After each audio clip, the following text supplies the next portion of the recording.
the Chinese government maintains that it alone will decide whether and in whom the Dalai Lama will reincarnate, even though His Holiness has implied he may not reincarnate at all and has rejected Chinese assertions that they have a role to play here, and it's a religious matter, essentially. As foreign policy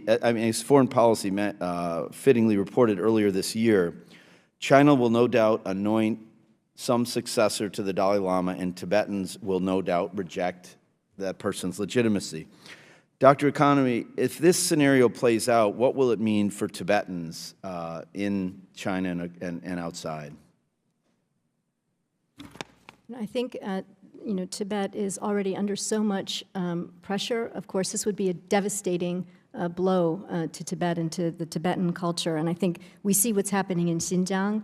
And Tibet was both the precursor, but also could become now more like Xinjiang in terms of the level of repression and surveillance. So I think it's devastating, frankly. And how we give voice, I think, is difficult. One thought that I have had is that the Vatican, for example, has become very active in negotiations and discussions with the Chinese government.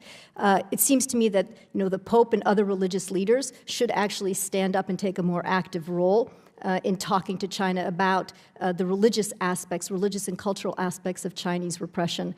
We can do some things, but I think there are other actors that also have a different kind of legitimate voice in this